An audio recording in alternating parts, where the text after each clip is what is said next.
നമസ്കാരം, എല്ലാവർക്കും ഷീലാസ് കിച്ചണിലേക്ക് സ്വാഗതം. ഞാൻ ഇന്നിവിടെ തയ്യാറാക്കാൻ പോകുന്നത് വഴുതനങ്ങ തൈര് കറിയാണ്. അതിന് വേണ്ട സാധനങ്ങൾ എന്തെല്ലാമെന്ന് നോക്കാം. ഞാൻ ഇതുപോലത്തെ 2 വഴുതനങ്ങ മുറിച്ച് വെച്ചിട്ടുണ്ട്.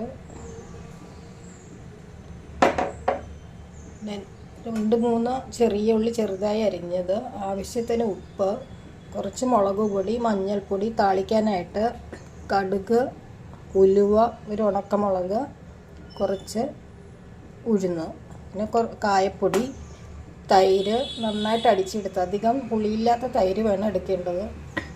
പിന്നെ താളിക്കാൻ വെളിച്ചെണ്ണ, കുറച്ച് കറിവേപ്പില. നമുക്ക് തുടങ്ങാം. ഒരു പാത്രത്തിലിട്ട് നമുക്ക് ഈ മുറിച്ച് വെച്ച വഴുതനങ്ങ ഇട്ട് കൊടുക്കാം. ഈ വഴുതനയിലോട്ട് മുളക് പൊടി, മഞ്ഞൾപ്പൊടി ഇട്ട് കൊടുക്കാം. ആവശ്യത്തിന് ഉപ്പും ഇപ്പം നന്നായിട്ട് മിക്സ് ചെയ്ത് ഒരു 5 മിനിറ്റ് വെച്ചാൽ മതി. നമുക്കിത് വറുത്തെടുക്കാനുള്ളതാണ്.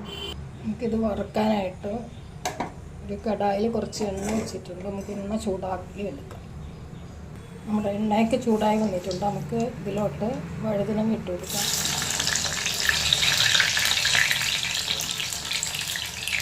നന്നായിട്ട് പിഴിഞ്ഞ് വേണം ഇട്ട് കൊടുക്കേണ്ടത്.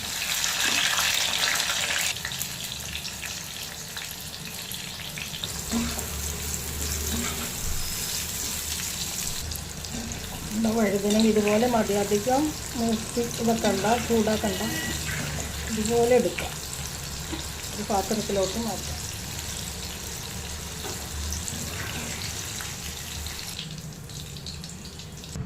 നമുക്ക് ഈ വഴുതനങ്ങ ഒന്ന് ആറിയ ശേഷം തൈര് ഇട്ട് കൊടുക്കാം. നമ്മുടെ വഴുതനങ്ങയൊക്കെ തണുത്ത് വന്നിട്ടുണ്ട്. നമുക്ക് ഇനി ഇതിലോട്ട് തൈര് ചേർത്ത് കൊടുക്കാം.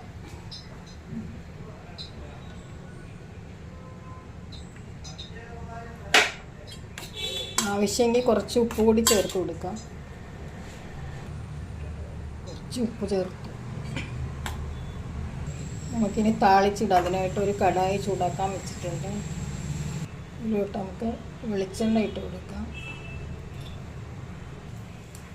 എണ്ണ ചൂടായിട്ടുണ്ട്. നമുക്കതിലോട്ട് കടുക്, ഉലുവ, ഉഴുന്നിട്ട് കൊടുക്കാം. ഒരു ഉണക്കമുളക്, ഉള്ളി ചെറുതായിരുന്നത് നന്നായിട്ട് മൂപ്പിച്ചിടും. കറിവേപ്പില ഇട്ട് കൊടുക്കാം. കളറിന് വേണ്ടി കുറച്ച് മുളക് പൊടിയും മഞ്ഞൾപ്പൊടി ഇട്ട് കൊടുക്കാം. കറിയിലോട്ട് ഇട്ട് കൊടുക്കാം.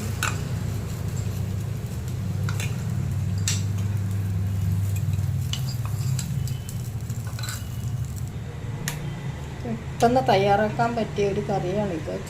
ചോറിൻ്റെ കൂടെയൊക്കെ നല്ല അടിപൊളി ഒരു കറിയാണിത്. ഇതുപോലെ ഇരിക്കും, അധികം ലൂസല്ല. നമ്മുടെ വഴുതനങ്ങ കറി ഇവിടെ റെഡി ആയിട്ടുണ്ട്. നിങ്ങളെല്ലാവരും ഒന്ന് ട്രൈ ചെയ്ത് നോക്കണം. ഇഷ്ടപ്പെട്ടെങ്കിൽ ലൈക്ക്, ഷെയർ, സബ്സ്ക്രൈബ് ചെയ്യുക. Thanks for watching.